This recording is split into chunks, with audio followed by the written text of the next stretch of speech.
What's up guys, Rakowski here. Welcome back to another speed build and build tour video. Today we're actually continuing our renovation of Sunset Valley. We streamed a little bit of the architectural design career. I've been insulting all of the houses in Sunset Valley, so I thought it was time we did like a real renovation, and I thought, which one do I want to start with?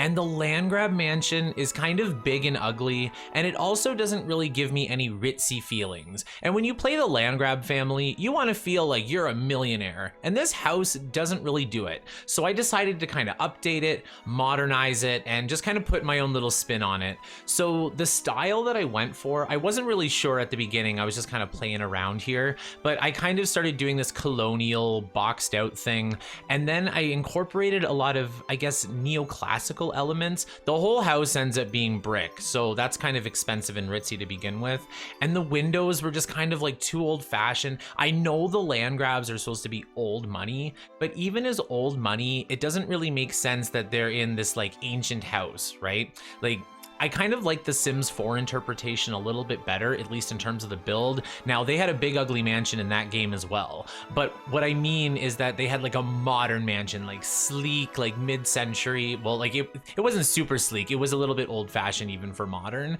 but it just had like a better vibe, especially for like business and secret agent and like, what are the, like, this guy's a doctor, like whatever, right? He needs a ritzy house. So I found these white columns and the red brick, and that just kind of inspired the whole thing.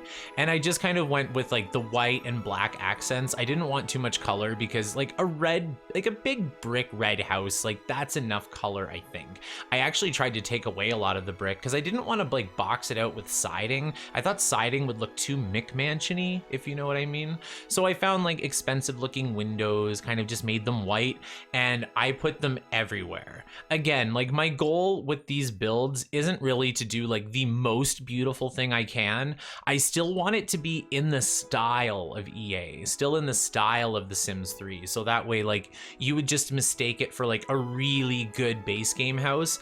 Oh, by the way, I only used the base game in this one, but again, I have a few store items that, like, you know, I feel like I paid $4 for this couch. I'm using it. So I do use a few of those things in my builds, but for the most part, like, it's, you know, it's the base game is like most of the furniture, the appliances and stuff. I really only just grab like Victorian stuff off of the Sims 3 store. So some of that kind of makes its way in here, like living chairs and maybe a sofa or two. But a lot of the base game stuff is in that style anyway, so you don't have to use too much of it.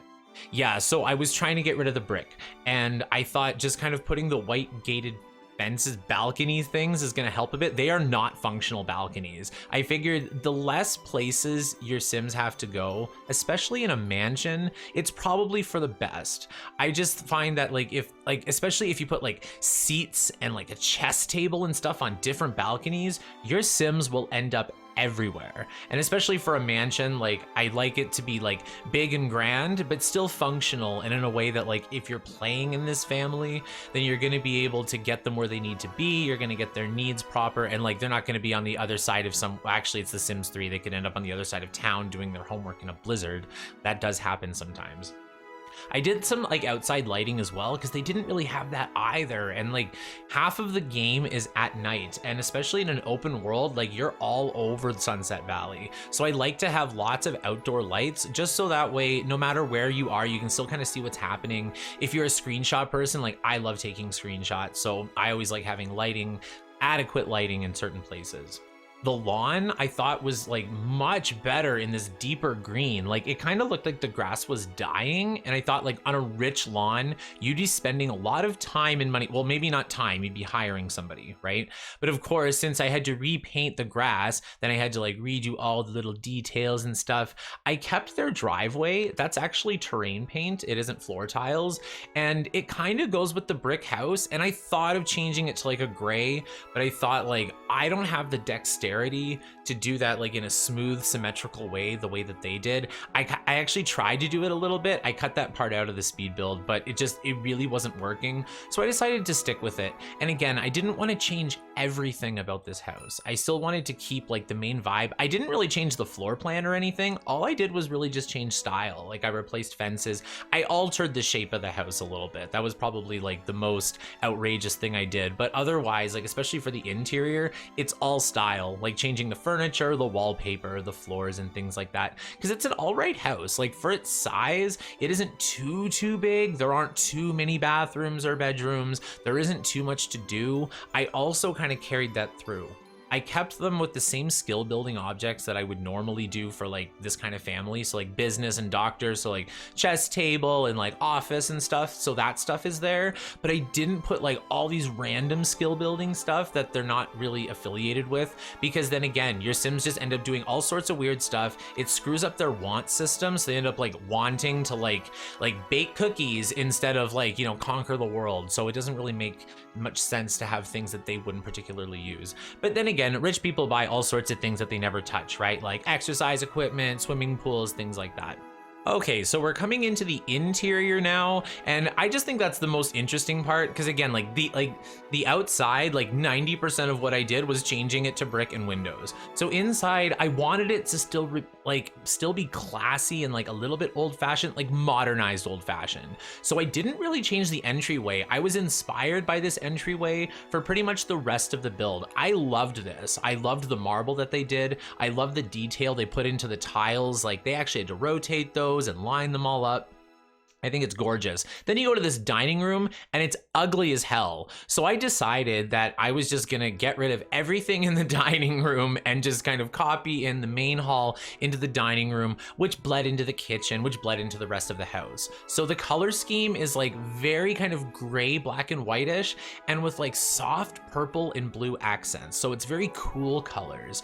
I don't normally use a lot of cool colors. I'm usually quite like vibrant and red and bright. But again, like it's EA and they did bright, and this wood, like speaking of bright, this like yellow bright wood, it looks so cheap. Like the IKEA stuff that isn't like coated in anything or doesn't have like any plastic or coloring, and like it just comes in that like how the wood looks when it comes out of the tree, like that's the wood, which is fine. And actually it's really good, like, you know, to do it that way, because you don't want to be like clogging up like the ocean with plastic. But for a rich family, like rich people would never have a wood like that. It doesn't make any sense. So I just decided to get rid of it all. So the dining room is finally starting. So I deleted everything, but I actually ended up using the same furniture because they didn't really have like a modern dining table and chairs. Like it just, and again, if they did have something modern, it didn't look expensive. Like I wanted this style, but like maybe just completely rectangular, like, you know, just very, very geometric. Like this is very Victorian. It's got like the loops and everything, like the wood detail. But I did change it to marble again because they're rich. So I thought like, okay, marble entryway. They can have a marble dining room too. I didn't make the floor marble or anything, but I just kind of copied the same wallpaper that they used like in the bathrooms there. There's 2 bathrooms behind the stairs, and I copied like those kind of throughout the rest of the first floor to kind of keep it cohesive and consistent. But I did switch up the floors, and this is something I've really been enjoying doing. With the wood floors, you can change like each one of those to a different color. So I love just playing around with it and making like soft color patterns, and I just kind of incorporate the color scheme that I'm kind of going for with the furniture in the house. But you can't make it match too much, or it all kind of blends in together. So you have to be careful. I just find if you soften the wood, like no one wants a purple wood floor, but like maybe like a diet lavender, right? You know, just like a hint of purple. So the kitchen, it's actually a weird shape. So I've never built a kitchen like this. I didn't really know what to do. So I mostly copied the layout that they had before. Now they kind of use those 2 corners as like a dish pit area. And like I kind of changed one to a fridge area. And the middle is like the stoves and like the sink and like this big island counter and stuff. It makes it tricky too, because there's like a fireplace kind of on the dining room. So the chimney is sticking through into the kitchen. I just hide it with walls eventually. I kind of forget to do that sometimes in my build. So that's kind of, you know, you can just put the fireplace in a way that you can just draw a rectangle around, and then that way you don't have to look at it, because you cannot change that brick. And in fact, the brick that I chose for the outside really matches that chimney, so it works, because you can't change the chimney, so may as well make the house match it, right? See, there I am blocking it in. I tried to use their original wallpaper. I didn't hate this wallpaper, but it really wasn't working. Like the brick doesn't work with the blue. I don't know. And the navy blue wasn't really going with the vibe of the house. You'll see in a bit. It isn't too bright and colorful. It's not like the Victorian mansion I did that was all like teal and stuff. So don't worry about that. But it does, you know, I have to have a little bit of color. I couldn't just do it like all black and white and stuff. Every time I do the Landgraab house in any game, it always ends up being black and white and like wood and something else. And in this case, I guess it's just the brick outside. I was just happy to not completely modernize it. I was like, the first thing I tried to do was delete the roof and then kind of flatten it out and make it look like, you know, more like the Sims 4 house. But this shape without the roof was so ugly. Like it was so bulky and like it was just bump outs everywhere, and like it didn't look like a modern, like it looked like a shopping mall like on Mars, but like everyone on Mars was blind. Like I don't know how to explain it. It was awful. Don't do it. So I kind of cut out the study parts, but you can see back there I kind of have like a bluish library, like a teal library, and the pink study for, I'm just assuming that Nancy has it because she's got like the balls, right? And the living room I kind of did like a deeper purple because I kind of did it lighter at first, and then the whole first floor was just so bright. So I kind of made the living room and the study areas like a little bit darker just to tone it down a bit. And that way you can tell which room you're in. See, popping upstairs, like that's what it looked like before. Like I don't understand their wood choices and their color choices. It just doesn't look expensive.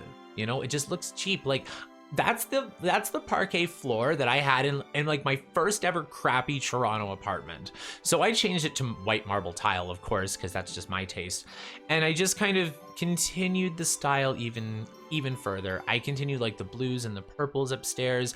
The master bathroom was a particular delight here. So inside they have like gold and red candles. I was not having any of that, so I changed them all to like silver and stuff. But that's probably my favorite room in the whole house, because the bathtub is in the middle of the room, right? So the bedrooms. Now I wanted to keep Malcolm's room kind of basically the same because I don't know, it's a bit of a nostalgia thing. Like I've played the Landgraabs like quite a bit when I was younger, and like Malcolm's room, like it's an ugly yellow and green, right? Like as we can see, it has a yellow bathroom too, and I just couldn't do it because it did not go with the rest of the house. Like not only is it ugly to begin with, it has nothing to do with the rest of the style that I went for. And I don't mind a few bold things, right? Like I try risks, and sometimes they don't work and sometimes they do. But I mean, you know, a yellow and green bedroom is just not something that I'm willing to do. So here we are in this master bathroom. It has like a Greek goddess statue in it already. Loved that. Now, I wanted to put more of those, but I realized, so when you start playing this family, they have 75,000 simoleons, and the house is worth like, you know, 200-ish. I don't remember exactly how much the house was worth, but they have 75,000. So this renovation cost pretty much 75,000, and like I wasn't paying attention to money, but I was not trying to overspend. And sometimes like in The Sims, like you're trying to overspend, like to kind of reach a challenge or whatever. I was not trying to do that, and I almost ran out of money. I never run out of money in The Sims 4. Like it's crazy the amount of stuff you can do. But in this game, certain things cost way more than you expect, and it just adds up. Like especially with a big house, like every wall, every room they need a door, they need extra window lights. Like the wood I chose is probably like 24 simoleons a tile, right? The carpet too. So like with all that floor space, you just end up overspending. And here I'm just trying to decorate the bedroom with kind of whatever I have left. But yeah, anyway, that's about it for the speed build. So I think it's about time that we jump into the game so we can take a closer look. I'll see you there. Welcome back. Here we are at the Landgraab mansion, ready to do our full tour. But first, I just want to take a look around the landscaping, because this lot is so big that just walking around it is going to take forever. And I think you get a better taste kind of from an aerial perspective. So I kept the shape of the garden. I just kind of updated it with more colorful flowers. I added these rock things. I kind of updated the garage. This garbage thing was here. I just changed it to brick and left it. And in fact, other than the see the hedging around the outside. All of this hedging here and all of this landscaping here was already in the house, and I just kind of left it because this is like a renovation. I wasn't trying to build the mansion. I still wanted to keep the elements that they did really well. It was just the inside that we had a lot of problems with. So Miss Nancy, I'm looking at you. Actually, I'd rather look at something beautiful. So let's go into the house. This is the grand entry hall, which again, for the most part was kind of their style. They had these columns and I copied them kind of throughout the house because I thought that they were gorgeous. I love marble. And the tile again is gorgeous. And behind the 2 stairs is 2 full bathrooms, and they're kind of hidden doors in the side rooms here. So one is the dining room. So there's a bathroom off the dining room, whatever. But this is kind of the color I was going for. Down here, it looks a little more purple than I expected. But I don't mind it because I didn't use a lot of color in this build, so it's nice to have a bit of a surprise.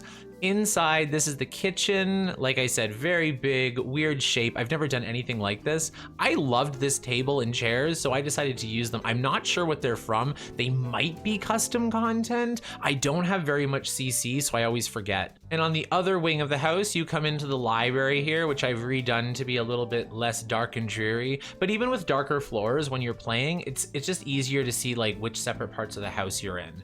Now this is the office. Again, I kind of imagined it for Nancy Landgraab, so I kind of kept things like a little bit more feminine. Most of this is the same furniture, I just colored it darker. Then in here, we have the gorgeous Victorian living room. I didn't mind giving them some old-fashioned stuff because marble can go either way because it's so white and crisp, but it's still kind of old and rocky, right? So moving upstairs, we have this little like theater room. I didn't decorate it too much. I kind of left it a little bit blank because again, I was running out of money. I planned to put more things, but they can always make some more. Now going into the first bedroom, this is what I call the Johnny Zest bedroom because like it's kind of this extra child's bedroom, but it's for some like random older kid that we don't know about. So I assume it's for him, you know, kind of after he got, or maybe right when he got kicked out. I'm not sure. This is Malcolm's bedroom. I changed it to a more sensible color. I left as much yellow as I could. So I kept this like beige in the wallpaper and a little bit on the rug. That's all I could do. I'm sorry, Malcolm. But his bathroom is now pretty as well. I kind of gave him this bluish tile. There's a hint of like rusty gold. So it just breaks it up a little bit. It was hard to add anything because once you go so black and white, like look at this hallway. Like every color that you add really stands out. So I copied the dining chairs here. I copied a plant here. Sometimes it's good to like reuse items so the game doesn't have to load as many separate things. So coming into the master bathroom, this is probably my favorite room. I kept this to like a blue hue. I don't know, like bluish is like watercolor, right? And I left this tile kind of around the bathtub, the same one that I used for Malcolm's bathroom. And I just did like a double vanity. One I covered in a bunch of like feminine crap, so we knew which one was which. And the toilet is way off to the side here. In hindsight, I wish I added a toilet room. I might actually go back in and do that. So coming into the master bedroom, here is where we ran out of money. I was doing Malcolm's bedroom like no tomorrow, and the spare bedroom no problem, and then we got to the master and this is what we got. It's actually all right. It's just like a weird shape as well. And I didn't want to change like the whole structure of the house. I would never have built it like this. I would have put the bathroom somewhere else. But then again, the bathroom was kind of my favorite room, so I didn't want to change it either. Well, thank you so much for letting me share another build or renovation. I really enjoy doing these and I would love to get your feedback. So let me know in the comment section down below. Do you like it? Have you renovated this before? And like, what did you do? Or do you just bulldoze it and start it from scratch? But anyway, thank you so much for watching. I really hope you enjoyed the video. If you did, give me a like and hit the subscribe button. I'm getting really close to my goal, which is to get 1,000 subscribers by the end of March. So we'll see if we can do it. And I'm kind of new to having an audience, so let me know in the comments down below if there's anything that you'd like to see me do. Wow.